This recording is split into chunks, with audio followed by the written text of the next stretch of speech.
20세기 독일의 가장 유명한 신학자 가운데 하나인 일명 행동하는 신학자로 불리는 본회포는 말하기를 이 시대의 교회가 영향력을 잃어버린 이유는 하나님의 은혜를 값싼 은혜로 바꾸어 놓았기 때문이다라고 말합니다. 하나님의 은혜를 값싼 은혜로 바꾸은 것에 대해서 세 가지를 말하는데, 첫째는 회개 없는 용서를 말하고 있어요. 삶을 바꾸지 않고 용서만 선포하고 또 그렇게 우리의 회개가 되어지는 것처럼 삶을 살아지는 것, 이것이 바로 교회가, 우리 성도가 영향력을 잃어버린 삶이요.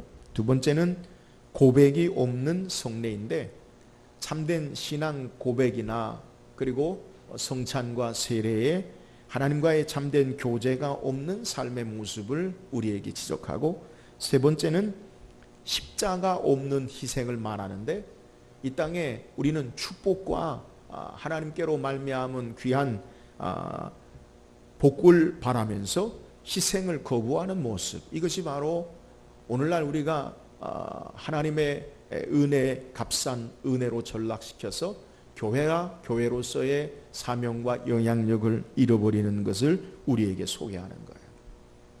은혜가 은혜되지 못하는 것, 그것을 값싼 은혜라고 말해요. 오늘 2017년 마지막 주일입니다. 우리에게 돌아온 우리 한 해를 우리가 고백한다면, 오늘 바울이 우리에게 고린도전서 15장 10절 하반절에 말씀한 대로 모든 것이 다 하나님의 은혜로라라고 고백하지 않을 수 없어요. 그런데 이 고백이 우리의 입술로만 드리는 고백이 아니라 단순히 립 서비스, 입술로만 좋은 말 그냥 한마디 하는 것이 아니라 우리의 삶을 통해 진정한 하나님의 은혜의 삶이었음을 고백하는 삶이 돼야 돼요. 저는 말씀을 통해서 바울이 고백하고 있는 참된 하나님의 은혜 역사를 고백하는 신앙의 모습이 무엇인지 말씀을 묵상하고, 오늘 우리가 이 한 시간 2017년 마지막 주일 마무리하면서 하나님의 은혜를 하나님의 은혜로라라고 바울처럼 진정한 삶의 고백이 되어지는 귀한 시간 되기를 주의 이름으로 축원합니다. 오늘 함께 읽은 본문의 내용은 우리가 고린도전서 15장을 다 읽지 않았지만, 고린도전서 15장은 일명 부활장이라고도 그렇게 이야기하는데, 바울이 예수 그리스도의 부활의 사건이 확신 가운데 그가 고백하기를, 예수님의 부활은 어쩌다가 사람들이 만들어낸 부활이 아니라 성경대로, 하나님의 선지자들이 말씀하신 성경대로의 부활의 사건이 예수님의 부활이다. 또 예수님의 부활은 예수님께서 이 땅에 계실 때에 친히 이 고난받으시고 예루살렘에 올라가 대제사장과 서기관들의 죽으시고 3일 만에 부활하신다라고 말씀하신 말씀대로의 부활이고, 예수님의 부활은 단순하게 사람들로 조작된 것이 아니라 12제자가 예수님의 부활을 목격하고 그 후에 500여 형제들에게, 그래서 역사적인 실제의 사건임을 확신 있게 증거하면서 맨 마지막에 만삭되지 못한 모자란 것 같은 바울에게도 보이사 이 하나님의 은혜로 구원의 사역을 감당하게 했음을 감격하면서 고백하고 있는 것이 오늘 함께 읽은 본문의 내용이에요. 그러니까 바울은 예수 그리스도의 부활의 목격자로, 또 부활의 사도로 자기 자신이 사역하고 있는 지금의 삶의 모습, 그것이 바로 하나님의 은혜다라고 우리에게 고백하고 있는 거예요. 오늘 말씀을 통해 바울이 고백하고 있는 참된 하나님의 은혜의 삶의 신앙의 모습이 무엇인지 묵상하고, 저와 여러분도 참되게 하나님의 은혜를 고백하는 귀한 시간 되기를 주의 이름으로 축원합니다. 그렇다면 바울이 고백하고 있는 참된 하나님의 은혜를 고백하고 있는 신앙의 모습이 뭐예요? 오늘 9절 말씀 다시 한번 읽어봅시다. 9절입니다. 시작. 나는 사도 중에 가장 작은 자라. 나는 하나님의 교회를 박해하였으므로 사도라 칭함을 받기를 감당하지 못할 자라. 자, 바울은 자신을 사도라 부름받은 사람 가운데 가장 작은 자다라고 그렇게 고백하고 있어요. 이 가장 작은 자라는 표현은 성경에서 사용될 때에 양이나 수에 있어서 적은 것을 우리에게 말하기도 하고, 또 어떤 일을 경영하는 것이나 또 어떤 일의 중요성에 있어서 이것이 크다 작다라고 표현하는데 작은 것을 이야기하기도 하고, 어떤 힘이나 권위에 있어서도 크다 작다라는, 힘이 크다 작다라는 데 사용하는 단어이기도 해요. 그러니까 바울은 내가 사도 중에 가장 작은 자다라고 고백하고 있는 것은, 그것은 내가 크기나 양으로 봐도 나는 적은 사람이에요. 가장 작은 사람이에요. 일의 중요성이나 일에서도 나는 가장 작은 일을 행하는 사람이요, 사도의 권위나 능력면에서도 나는 가장 작은 자이다라고 그렇게 고백하고 있는 거예요. 여러분, 이유가 뭡니까? 바울은 성경을 통해서 그 자신이 하나님을 만나기 전, 예수님을 만나기 전과 예수님을 만난 이후의 삶이 완전히 달라지는 모습을 성경이 소개해요. 그가 예수님을 만나기 전에는 어떤 사람이었습니까? 성경 사도행전 7장 58절에 보면 그가 성 밖으로 내치고 돌로 칠세 증인들이 옷을 벗어 사울이라는 청년의 발 앞에 둔다. 이 말이 뭐냐? 바울 되기 전에 사울일 때에 이스라엘의 기독교 공동체의 첫 번째 순교자가 스데반 집사인데, 이 스데반 집사님이 순교당하는 그 현장에 이 사울이라고 하는 청년의 발 앞에 사람들의 옷을 갖다 놨다는 거예요. 이 말은 스데반 집사님을 돌로 치는데 주도적인 역할을 한 사람이 바로 이 사울 바울이었다는 거예요. 또 이 사울은 어떤 사람이었느냐? 사도행전 8장 3절의 기록에 보면 사울이 교회를 잔멸할 새 각 집에 들어가 남녀를 끌어다가 옥에 넘기니라. 그는 예수 믿는 사람들을 옥에 잡아 가두고 그리고 교회를 잔멸하는 그러한 포악을 행하는 사람이었어요. 자, 이렇게 스데반 집사님이 순교 현장에 주도적인 역할을 행하고 교회를 핍박하고 교회를 잔멸하고 예수 믿는 사람들을 옥에 가두었던 그가 어떻게 변화되었느냐? 대제사장으로부터 서신을 가지고 시리아에 있는 다마스커스, 다메섹이라는 곳에 예수 믿는 자들을 잡아 끌어오기 위해서 그 길을 가다가 하늘로부터 강렬한 빛으로 말미암아 예수님을 만나요. 사울아 사울아 내가 왜 나를 핍박하느냐? 주여 니시오니까 내가 핍박하는 예수라. 그리고 그의 삶이 변화되고 바뀌어지고, 그가 유대 공동체를 통해 사람의 의로 율법으로 구원 얻는 것이 아니라 예수 그리스도께서 이 땅에 이루어 놓으신 하나님의 의로 말미암아 구원 얻는 자임을 깨닫고 그의 인생의 삶이 달라져요. 그리고 그는 예수 안에서 그가 어떻게 그의 삶을 고백하느냐? 디모데전서 1장 13절에 보면 내가 전에는 비방자요 박해자요 폭행자였으나 라고 소개하고 있어요.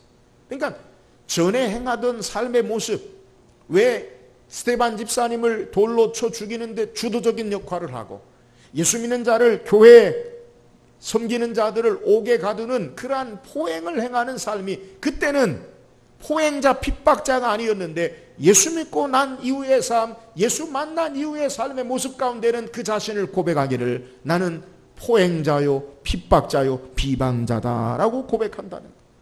디모데전서 1장 15절의 하반절에 보면 죄인 중에 내가 괴순이라라고 고백하고 있습니다. 죄인 중에 가장 큰 두목이라는 거예요. 여러분, 바울이 왜 이렇게 그가 전에는 예수 믿는 자들을 죽이기도 하고 옥에 가두기도 하는 그러한 삶의 모습 가운데 이제는 그가 그 자신의 행동에 대해서 나는 포행자요 비방자요 폭행자요 또한 박해자요 죄인 중에 괴수라고 고백합니까? 그 삶은 예수 그리스도 안에 자신을 보기 전과 예수 그리스도 안에 자신을 본 이후의 삶의 고백이 달라지고 있음을 우리에게 소개하고 있는데요. 바울은 자신의 과거의 삶의 모습, 그것이 예수 안에 그의 삶을 비춰보면 그것이 바로 나는 과거에 폭행자요 비방자요 또한 박해자요 죄인 중에 괴수였다라고 자신의 있는 모습 그대를 바르게 알고 고백하는 것. 이런 바울에게 예수님이 찾아오셔서 긍휼하심을 입게 하사 주님을 증거하는 사도로 세우신 것을 고백하고 있는 거예요. 바울은 그가 과거에 어떤 삶의 모습이었는지를 주님 앞에 자신을 바르게 고백하고, 그래서 이제는 사도 중에 가장 작은 자다라고 고백하면서 하나님의 은혜의 역사임을 고백하고 있는 것을 우리에게 소개하는 거예요. 사랑 여러분, 은혜를 바로하는 신앙이 뭡니까? 그것은 예수 그리스도 앞에 나를 바르게 보느냐 보지 못하느냐, 여기에 은혜로 우리가 사느냐 은혜를 모르느냐, 이것을 결정함을 성경이 우리에게 소개하는 거예요. 바울은 예수 그리스도를 만나기 전에는 그의 삶이 악한 것인지를 알지 못했어요. 예수 그리스도를 만나기 전에는 그는 박해자요 폭행자요 죄인 중에 괴수인 줄을 알지 못했어요. 그러나 예수 그리스도를 만난 이후에 주님 앞에 그의 삶을 내어놓을 때에 그는 죄인 중에 죄인이요 박해자요 비난자요 폭행자임을 고백하고 있는 것을 우리에게 소개하는 거예요. 예수 그리스도 앞에 자신을 바르게 보는 자가 하나님의 은혜를 바로하는 신앙임을 우리에게 소개하는 거예요. 사랑 여러분, 저와 여러분 누구입니까? 성경은 에베소서 2장 1절에 그는 허물과 죽었던 너희를 살리셨도다. 여러분, 우리는 어떤 자들이냐? 우리의 허물과 죄로 말미암아 죽었던 자임을 고백해요. 에베소서 2장에서 우리에게 소개하기를 우리는 하나님의 약속에서 제외된 자요, 하나님 없는 자요, 소망이 없는 자요, 이방인이요, 무할례자요, 우리는 그리스도의 십자가 밖에 있던, 그리스도의 밖에 있던 자임을 우리에게 소개해요. 이런 자들을 예수님께서 이 땅에 오셔서 우리를 대신하여 십자가 지시고 죄의 값을 지불하시고 우리를 구원하시고 예수 안에 살게 하신 삶의 모습을 통해 우리 자신을 비추며 우리 안에 구원받을 만한 아무런 공로나 의가 없고 우리의 삶의 모습을 통해 하나님 앞에 나아갈 수 없음에도 불구하고 주께서 우리를 위해서 구원하신 그 은혜 앞에 삶을 바라보면 이것이 우리의 삶에 하나님의 놀라운 은혜임을 고백하고 깨달을 수 있음을 성경은 우리에게 소개하는 거예요. 복음의 역사, 십자가 앞에 주님 앞에 내 삶을 바르게 보면 하나님의 은혜를 고백할 수밖에 없음을 우리에게 소개하는 거예요. 주님의 십자가 앞에 내가 누구인지를 바르게 알고 이 모든 것이 하나님의 은혜입니다라고 고백할 수 있음을 우리에게 소개하는 거예요. 사랑하는 여러분, 바울처럼 예수 그리스도 앞에 우리 자신을 바라보고 우리가 어떠한 자였는데 주께서 우리를 구원하시고 역사하셨는지를 바르게 깨닫고 하나님의 은혜의 역사를 바르게 고백하는 저와 여러분 되기를 주의 이름으로 축원합니다. 또한 바울이 하나님의 은혜의 역사를 고백하는 신앙의 모습이 뭐예요? 오늘 우리가 읽은 10절 상반절에 보면 그러나 내가 나된 것은 하나님의 은혜로 된 것이니 라고 고백하고 있어요. 바울이 고백하고 있는 내가 나된 것이라는 말의 의미가 뭐예요? 직역하면 내가 있다라는 말이에요. 내가 있는 것, 내가 지금 있는 것, 그것은 현재의 나는 하나님의 은혜다라는 거예요. 내가 있는 현재의 삶의 모습, 그것은 하나님의 은혜임을 고백하고 있는 거예요. 사랑하는 여러분, 오늘 2017년 마지막 날 12월 31일 마지막 주일 예배에 여러분 우리가 예배하는 것 하나님의 은혜임을 믿으시기를 주의 이름으로 축원합니다. 오늘 우리의 생명 가운데 호흡 있게 하시고 우리에게 건강 주셔서 이 자리에 하나님을 예배하게 하는 것, 우리의 삶의 행위나 하나님 앞에 연약하고 허물 많고 부족한 것을 우리가 기억하고 따진다면 주님 앞에 감히 설 수 없는 자인데 주께서 우리의 삶 가운데 역사하셔서 은혜로 예배자로 부르신 것, 이것이 하나님의 은혜임을 믿으시기를 주의 이름으로 축원합니다. 우리 가정을 지키시고 교회를 지키시고 생업을 지키시고 우리의 삶 가운데 하나님의 은혜로 역사하셔서 우리가 이 시간 지금 여기 있다라는 사실을 아는 것, 이것이 바로 하나님의 은혜라는 것을 우리는 깨달아야 돼요. 생각하면 모든 것이 하나님의 은혜인데 하나님이 베푸신 은혜를 우리는 생각하지 아니하고 은혜를 바라보지 아니하고 우리에게 없는 것 가지고 우리는 은혜를 잃어버리고 불평하는 삶을 살았음을 우리의 삶을 통해 하나님 앞에 겸손히 내놓아야 돼요. 여러분, 은혜를 잃어버리는 삶의 특징이 뭡니까? 은혜를 잃어버리는 삶은 우리의 주신 것에 감사하지 않고 없는 것에 우리의 시선이 빼앗겨. 그래서 불평하고 원망하는 거예요. 이스라엘 백성이 출애굽한 이후에 하나님께서 그들을 광야로 인도하셨는데 그 광야에서 하나님께서 어떻게 이스라엘을 먹이시느냐? 하늘의 만나를 통해 그들을 먹이셨어요. 광야는 사막이에요. 도무지 먹을 것이 없는, 그래서 사람이든지 짐승이든지 살 수 있는 곳이 아니에요. 근데 그 광야에서, 사막에서 어떻게 살았느냐? 하나님께서 매일 그들에게 만나를 통해서, 그들은 한 번도 씨를 뿌리고 그리고 파종하고 추수하지 않음에도 불구하고 하나님이 광야 40년 동안 그들을 먹이시는 기적의 은혜를 베푸셨어요.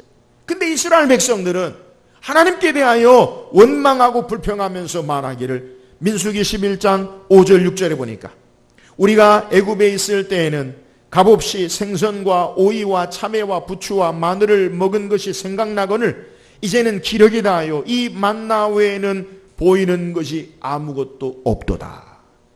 여러분, 이스라엘 백성이 불평하는 게 뭐예요? 만나 외에는 보이는 것이 없도다. 만나를 보는 거예요? 아니면 다른 것 보는 거예요? 만나 외에는 보이는 것이 없도다. 만나는 제껴놓고 다른 것 보고 있는 거예요.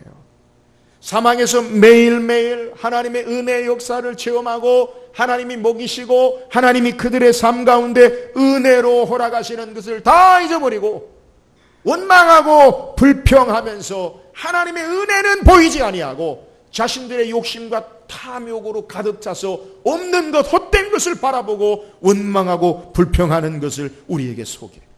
하나님의 은혜의 역사가 안 보여요? 여기에 원망과 불평이 있어요.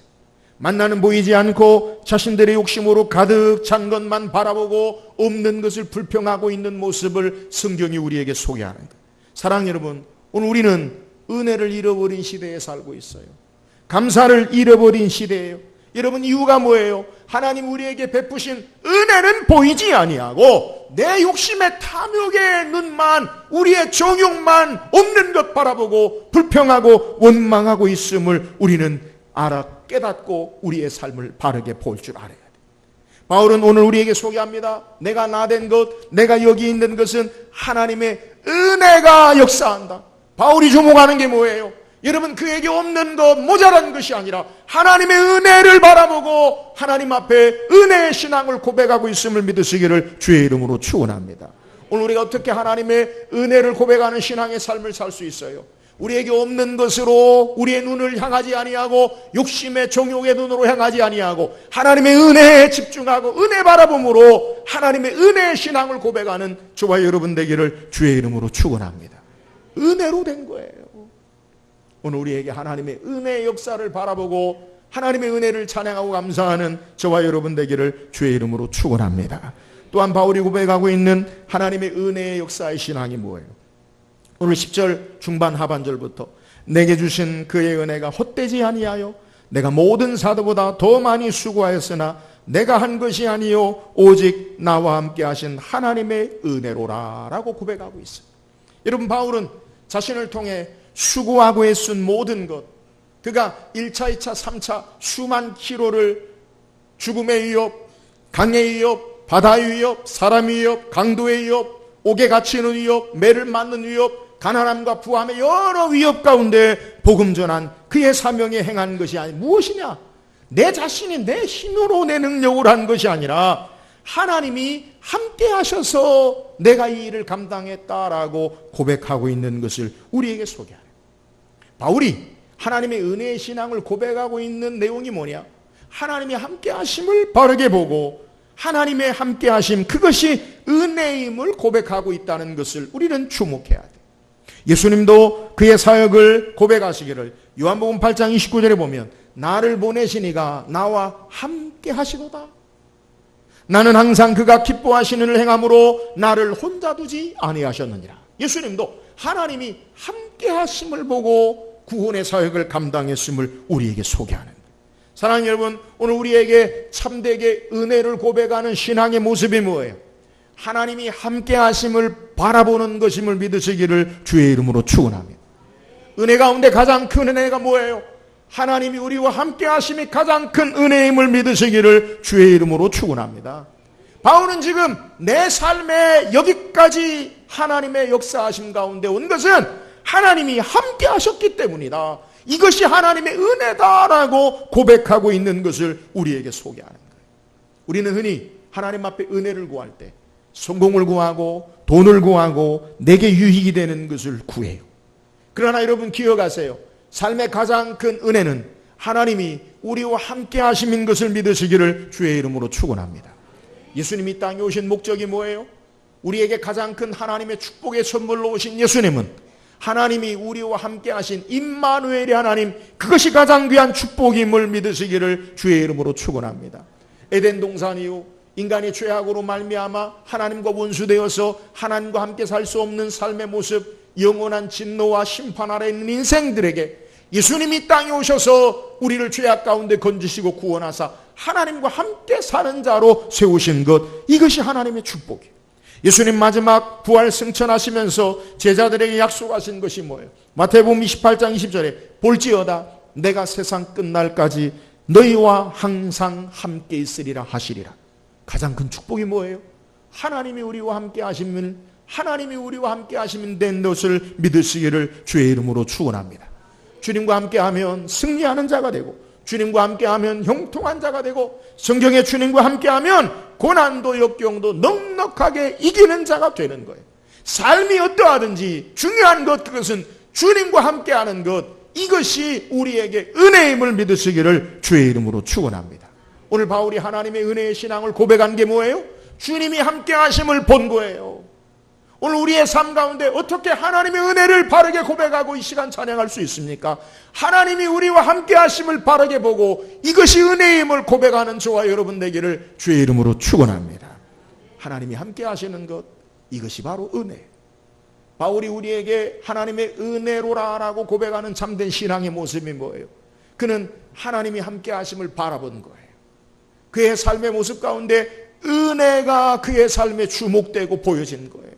그의 삶에 바울이 고백하고 있는 하나님의 은혜의 역사라는 것, 그것은 바로 예수 그리스도 앞에 자신을 바르게 보는 것. 우리가 어떻게 하나님의 은혜를 고백할 수 있습니까? 십자가 앞에, 주님 앞에 나를 봐야 돼요. 우리가 어떻게 하나님의 은혜를 고백할 수 있습니까? 우리의 삶이 하나님의 은혜가 보여야 돼요. 우리가 어떻게 하나님의 은혜를 고백할 수 있습니까? 하나님이 함께 하심이 우리에게 집중되고 보여야 돼요. 그래서 바울처럼 하나님의 은혜로라라고 하나님을 찬양하는 저와 여러분 되기를 주의 이름으로 축원합니다.